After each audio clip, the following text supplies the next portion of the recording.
Good morning to all. आज हम कक्षा 10 हिंदी की पाठ्य पुस्तक संचयन भाग 2 का पाठ्यक्रम पढ़ेंगे।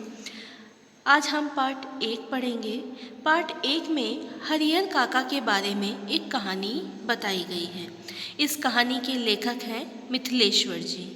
मिथिलेश्वर जी ने हरिहर काका के बारे में क्या बताया है या फिर हरिहर काका के जीवन काल में क्या क्या घटनाएं घटी हैं, उन सब का वर्णन इस पाठ में किया गया है।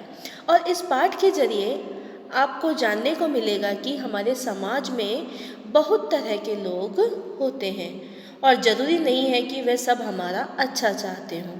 उनमें से कुछ स्वार्थी स्वभाव के भी होते हैं जो हमारा बुरा सोचते हों, और उन लोगों से हमें दूर रहना चाहिए। तो शुरू करते हैं मिथिलेश्वर जी द्वारा लिखी गई एक अद्भुत कहानी हरिहर काका। हरिहर काका के यहाँ से मैं अभी अभी लौटा हूँ। जो लेखक हैं वो बता रहे हैं कि मैं हरिहर काका के यहाँ से अभी अभी लौटा हूँ। मैं का अर्थ यहाँ पर लेखक से है। कल भी उनके यहाँ गया था, लेकिन न तो वह कल ही कुछ कह सके न आज ही। जो लेखक है वो कह रहे हैं कि मैं हरिहर काका के यहाँ कल भी गया था और आज भी, लेकिन उन्होंने दोनों ही दिन मुझसे कोई बातचीत नहीं की। दोनों दिन उनके पास मैं देर तक बैठा रहा, लेकिन उन्होंने कोई बातचीत नहीं की। जब उनकी तबीयत के बारे में मैं पूछा तब उन्होंने सिर उठाकर एक बार मुझे देखा। जब मैंने उनका हाल चाल पूछा, उनकी मानसिक स्थिति और शारीरिक स्थिति के बारे में पूछा, तो उन्होंने सिर उठाकर मुझे एक बार देखा, फिर सिर झुकाया तो दोबारा मेरी ओर नहीं देखा। मतलब उन्होंने सिर्फ एक बार मुझे देखा लेकिन कुछ बोले नहीं। हालांकि उनकी एक ही नज़र बहुत कुछ कह गई थी। उनकी जो नज़र थी, उन्होंने जो मुझे सिर उठाकर देखा था, उनकी वो जो नज़र थी वो मुझे बहुत कुछ कह गई थी। जिन यंत्रणाओं के बीच वह घिरे थे और जिस मन स्थिति में जी रहे थे, उसमें आंखें ही बहुत कुछ कह देती है, मुंह खोलने की ज़रूरत नहीं पड़ती। अब जो लेखक है वो कह रहे हैं कि जो हरिहर काका है वो किन कष्टों, किन यातनाओं के बीच, यंत्रणाओं मतलब किन यातनाओं के बीच वह घिरे हुए थे, उनकी मन की स्थिति किस तरह से उनके चारों ओर इर्द गिर्द घूम रही थी, वह उनकी आंखें ही बता रही थी। जिस वक्त उन्होंने मुझे एक बार नज़र उठाकर देखा था, उनकी आंखें ही बहुत कुछ कह गई थी। उन्हें मुंह खोलने की ज़रूरत नहीं पड़ी, मतलब कुछ बोलने की ज़रूरत नहीं पड़ी। हरिहर काका की ज़िंदगी से मैं बहुत गहरे से जुड़ा हूँ। जो लेखक हैं वो बता रहे हैं कि वह हरिहर काका की ज़िंदगी से बहुत गहरे से, मतलब बहुत मजबूत रिश्ता उन दोनों के बीच में है। अपने गांव के जिन चंद लोगों को मैं सम्मान देता हूँ, उनमें हरिहर काका भी एक हैं। हरिहर काका के प्रति मेरी आसक्ति के अनेक व्यवहारिक और वैचारिक कारण हैं। मतलब आसक्ति का अर्थ क्या होता है? लगाव। मतलब जो लेखक है वो कह रहे हैं कि हरिहर काका के प्रति मेरा जो लगाव है, उसके कुछ व्यवहार संबंध भी हो सकते हैं और कुछ विचार संबंध भी हो सकते हैं। व्यवहारिक और वैचारिक कारण मतलब हमारा व्यवहार भी उसमें है और हमारे जो विचार एक दूसरे से मिलते हैं, वो हमारे लगाव का एक प्रमुख कारण हो सकता है। इनमें प्रमुख 2 कारण हैं। एक तो यह कि हरिहर काका मेरे पड़ोस में रहते हैं। जो व्यवहारिक और वैचारिक कारण है, उसमें 2 कारण प्रमुख हैं कि हरिहर काका कहाँ रहते हैं? मेरे पड़ोस में। और दूसरा कारण यह है कि मेरी माँ बताती है हरिहर काका बचपन में मुझसे बहुत दुलार करते थे। दुलार मतलब बहुत प्यार करते थे और मुझे अपने कंधे पर बैठाकर घुमाया करते थे। जो हरिहर काका है वो बचपन में मुझे बहुत प्यार करते थे और मुझे कंधे पर बैठाकर घुमाया करते थे। एक पिता अपने बच्चे को जितना प्यार करता है, उससे कहीं ज़्यादा प्यार हरिहर काका मुझसे करते थे। मतलब अब लेखक बता रहे हैं कि हरिहर काका का प्यार कितना था, एक पिता और पुत्र का जितना प्यार होता है उससे कहीं ज़्यादा प्यार वो उनसे करते थे। जब मैं सयाना हुआ तब मेरी पहली दोस्ती हरिहर काका के साथ ही हुई। सयाना मतलब मैं जब समझदार हुआ या बड़ा हो गया, तब मेरी दोस्ती सबसे पहले किससे हुई? हरिहर काका से। हरिहर काका ने भी जैसे मुझसे दोस्ती के लिए ही इतनी उम्र तक प्रतीक्षा की हो, और जो हरिहर काका है उनकी भी गहरी दोस्ती मुझसे हो गई। ऐसा लग रहा था कि उन्होंने इससे पहले कभी किसी से इतनी गहरी दोस्ती नहीं की हो। हरियर काका ने भी मुझसे दोस्ती के लिए ही इतनी उम्र तक प्रतीक्षा की थी। माँ बताती है कि मुझसे पहले गांव में किसी अन्य से इतनी गहरी दोस्ती नहीं हुई थी। वह मुझसे कुछ भी नहीं छिपाते थे। जो हरियर काका है वो लेखक से कुछ भी नहीं छिपाते थे, खूब खुलकर बातें करते थे। लेकिन फ़िलहाल मुझसे भी कुछ कहना उन्होंने बंद कर दिया है। लेकिन अभी की जो स्थिति है उसमें उन्होंने मुझसे भी सब कुछ कहना बंद कर दिया है। लेकिन पहले की स्थिति ऐसी थी जब वह मुझसे कुछ भी नहीं छुपाते थे।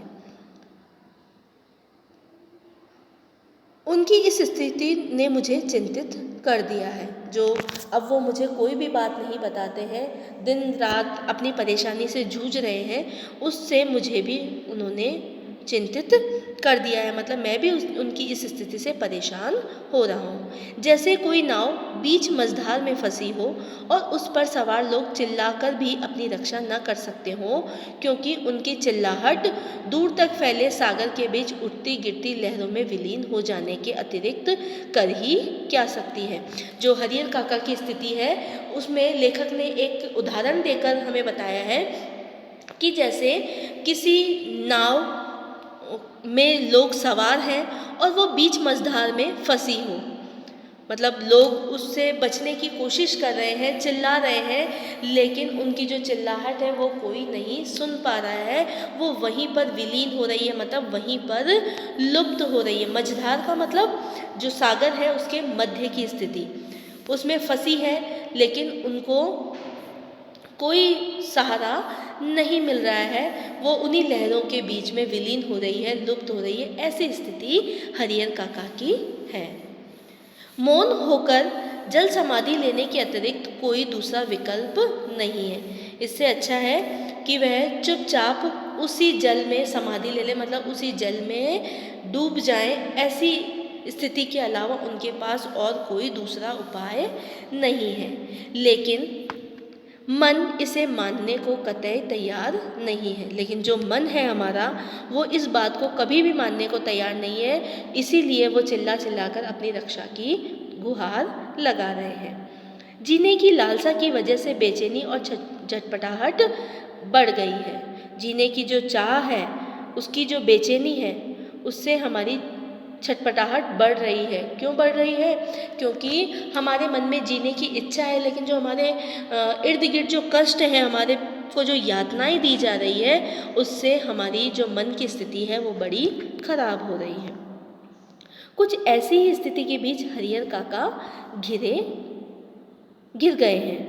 जो लेखक हैं वो कह रहे हैं कि ऐसी ही स्थिति हरियर काका की है कि वो बीच मझधार में फंसे हैं और वहाँ पर चिल्ला चिल्लाकर लोगों से रक्षा की गुहार लगा रहे हैं, लेकिन वहाँ पर कोई सुनने वाला नहीं है। उनकी जीने की इच्छा है, वो बाहर निकलना चाह रहे हैं, लेकिन वो उस स्थिति से बाहर नहीं निकल पा रहे हैं। हरियर काका के बारे में मैं सोचता हूँ तो मुझे लगता है कि वह यह समझ नहीं पा रहे कि क्या कहे तो क्या कहे। मतलब जो लेखक हैं वो कह रहे हैं कि हरियर काका की ऐसी स्थिति है, उसमें मैं समझ पा रहा हूँ कि आखिर वो कहे तो क्या कहे। आखिर में वो अगर किसी के बारे में कुछ कहे, जिस परेशानियों से वो जूझ रहे हैं उसके बारे में वो कहे तो क्या कहे। अब कोई ऐसी बात नहीं जिसे कहकर वह हल्का हो सके। मतलब उनकी जो परेशानी है उसको कहकर भी वह अपने जी को या अपने मन को हल्का नहीं कर सकते। कोई ऐसी उक्ति नहीं जिसे कहकर वह मुक्ति पा सके। हरियर काका की स्थिति में मैं भी होता तो निश्चय ही इस गूंगेपन का शिकार हो जाता। अब जो लेखक है वो कह रहे हैं कि अगर इस स्थिति में मैं भी होता, हरियर काका की जगह अगर इस स्थिति में मैं भी होता तो शायद मैं भी मौन हो जाता, मैं भी इस स्थिति में कुछ नहीं कह पाता। अब ये आप सोच रहे होंगे कि हरियर काका ऐसी कौन सी परिस्थिति में, ऐसी कौन सी परेशानी से जूझ रहे हैं कि किसी को कुछ बताने लायक भी नहीं है। वो हम आगे इस कहानी के माध्यम से पढ़ेंगे।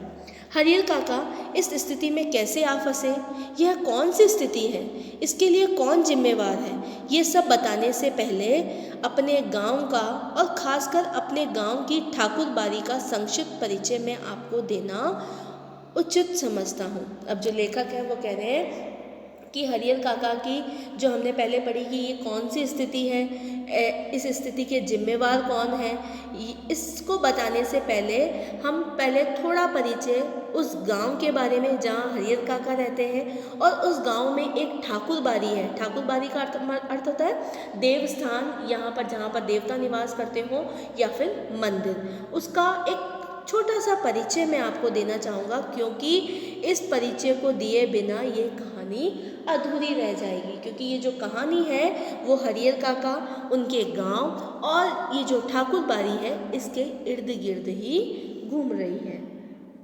मेरा गांव कस्बाई शहर आरा से 40 किलोमीटर की दूरी पर है, हसन बाजार बस स्टैंड के पास। गांव की कुल आबादी 2,500-3 हज़ार होगी। गांव में 3 प्रमुख स्थान हैं। अब जो लेखक हैं वो बता रहे हैं कि उनका जो गांव है या हरिहर काका का जो गांव है वो शहर से 40 किलोमीटर दूर स्थित है। और कहाँ पर है? हसन बाजार बस स्टैंड के पास में है।